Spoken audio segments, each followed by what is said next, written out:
Baah Adom TV Badwam Jumade no so medi afia amankwa tamaklo na fasedama Franco Trading Enterprise phones papa efie ene ho se ope Nokia Samsung iPhones ebi ho ope fridge tabletop ope air condition Franco air conditioner ani nyina nso Franco Trading Enterprise one more bi CCTV camera no nso so kwajo de faba wo office efie ebia wonam bia no uhunu nia ekoso ewo ho Franco Trading Enterprise, your bonnet runners of phones, papa fee no ho, any accessories, bibia, the number me a new pay, and a number. Uko internet no so phone number be a dear any a dear yo. Tia Franco number 0246 422338 0246 422338 and 0555 939311 0555 939311. Now on the Franco Trading Enterprise, Akasa.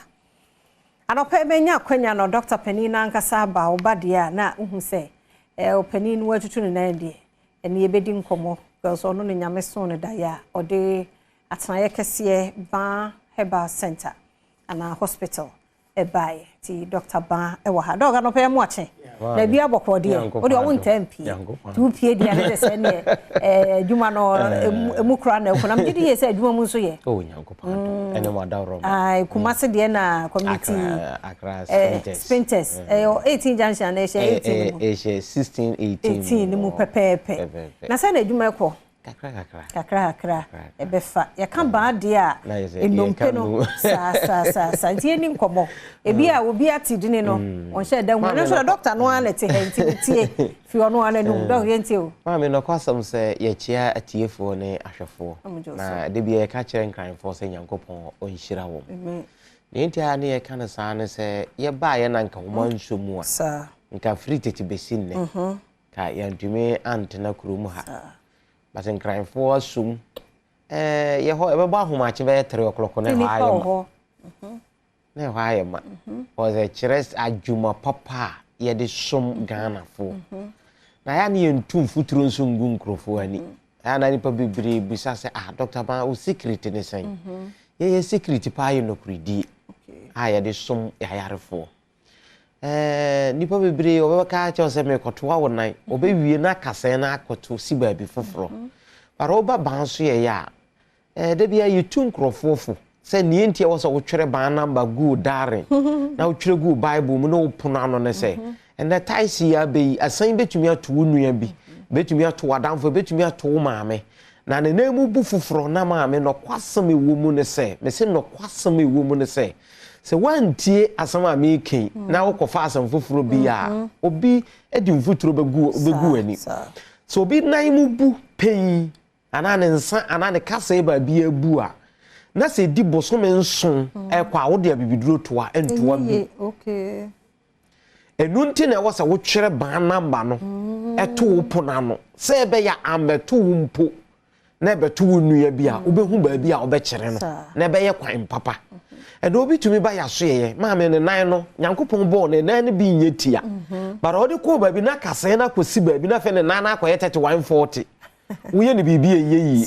sa tam na fe na gisi ye tu ye bofi so talapi ni kwan twa bebire benti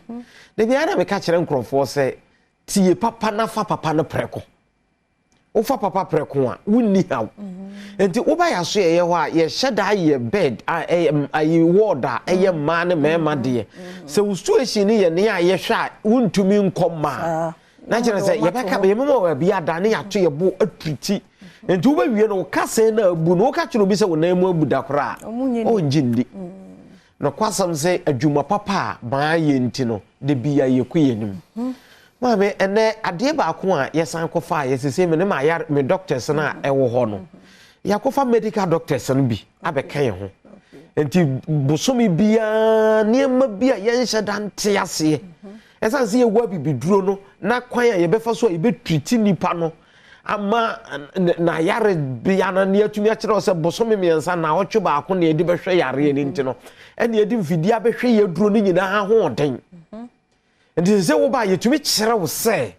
wo yare ya wo di abahe bosomi miensa ana na wotwe ana bosomi mienu ene ye de behwe wo ne ya kire wo ni nyina mu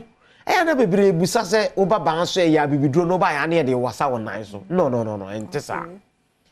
wona ebubuo uye denyo oba lausa ne mfidie wase ye de cheke ne hwe ba bi damage no wo kase ye wo ye na mu eye mienu ebi wana ketewa no na abu ebi wo so na ye kese no entina me ka kire wo na no pa wo awutie me se wo nkase yare ya enye se wo sori ye obi kase me hwe kase ya ye de begugu TV so na wonya hu san na na odiminika ko obokwa ko tu sika atu agu mami obi ebusa me sa no pe na spinal cord doctor say mu abibi na ye den na ya hwe no oba ya so ye ya ye de ne ye de haban e na wasa so ebi won so aye de to so ne ye de bandage afa so kama enti ba bi e kwan ne deda ne nyina no se ye de to wa obi se ho ne nyina ba bi mu abibi no obi se asate na keka si ani enti eye sa na ne ye de wa kofisofo no nti omo ye nyina no mo kankasa ni si so na haban na eboa nti acha ye nansa na nan obi wa se nipa na sori se poma no okuta bo so wato poma na twene eya na bebre ebusa se omo ba omo so omo se ba ansa nkyere ni enye ba ansa nkyere ni eya haban ne abibiduro no pe ene edi ye adwuma o ya so ye operation ye nye bibibia ye mfa sekan anase pane wo bia wo ya so ye se ebia ye babia ebetumi de pane awo ye babia ye lab no ebia ne ye twa moja ahwe yarwa hodo a ewom ehope but wo free ho a apam fro ho no ade bia ni ho a eye abrofo ade bia wo ho ne aka ni nyina ya bibiduro ene ye de be toato anipadua no ma me ndo bi tie mo peja ne nsa empeja ne nyina na se baako ade kye ye no na ne nsa no opeja baako enyeye baako de yatumi kosoro kama oba ya so ya ye de nansa na nan ne ye de aye na wonsa no betumi apagya ye nsa ne opesa wo ye awoyi ba ye kofo bebre yare o yare aye sabe sasabro anase rheumatism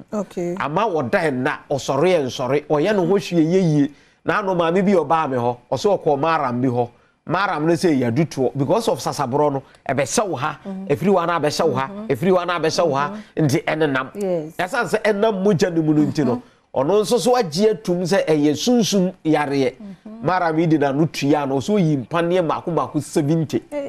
ena bi busa ne se mpane 70 no yi ya no ena sa pane no wo widi baako pekura wo widi mu a wo be de no wanante eye ndada ena obisa se after so otwe mpane no ho atowana o se da bi ena se eye ndada asam eye sasabro ena edu ye o se de ne sasabro awo no betumi aye me sa ana me se ma me wo de nya abotre ene ye ma waduro na wo twe sende wo ba be di mu adanse o ba ye na me bisa se ma me na yare no wo he o se atu ayira na ye se mo de aduro na ye adwuma nti aduro na ewo mu no eno na akoyi sa ade no ye mfa suman bia ye adwuma wo ya so ye me ye mata disini me so me nyankopon agye nyamedi but odi tumi ni ahoden aduadua nnuanu nti o se ye ndi aduaba no ne yemfa ahahan ne ndubana no ensa ye ho yare eyo onyankopon asam a okan ma me na no nyankopon busa Ezekiel say o se Ezekiel enti no mpene nkasa nyina betumi anyankwa ana o se urade nyankopon wo pe na winim but wo ba Ghana ha onyankopon de ye no mpene ye nkasa no adan Dr. Ba enti me se o de adan Dr. Ba enti se wo mpene wo kasa ba bi tichema babi ya wasa wokwa ye ban aso ye kuma Accra ye wo Spinters 18 junction ena kuma se ye wo Atonsu agogo ya so ye ne ye mienu pe emo obi ankotu mfuturo mu wani se na se ye si obi teka so a se oye Dr. Ban wo ho na Dr. Ban nduro na bi no obeje mesrew ya so ye yemfa ye nuro nko ba bia ba bia ni ho pharmacy bia ne drugstore bia ni ho yedi ya duro ekoho gisa wo ba ya so ye pe esanse nkase yare na any one formality ninti eni ba bi fa ho ena nkase yare na ye wonu eba bebre a ema kase ho tumika ebiti so obi okro beba na diabetes ena aya no nti ama ne nkase ne ha no obi wo ho beba no some arthritis obi de rheumatism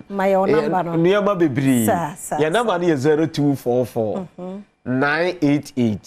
004 0244 988-004 and maybe I will hear Dr. Baah and then me free have me cost pain test 18 junction we drew her taxi station for na wo but almost wo ba ban so ye no kwasam say onyankopon be fa so ahira wo na waboa ma wani je awie opeye ya me hira wo se wo tie ya no so ya da senti no mpemu de na do ani akire Baah Herbal hospital na on wa show ma ho ato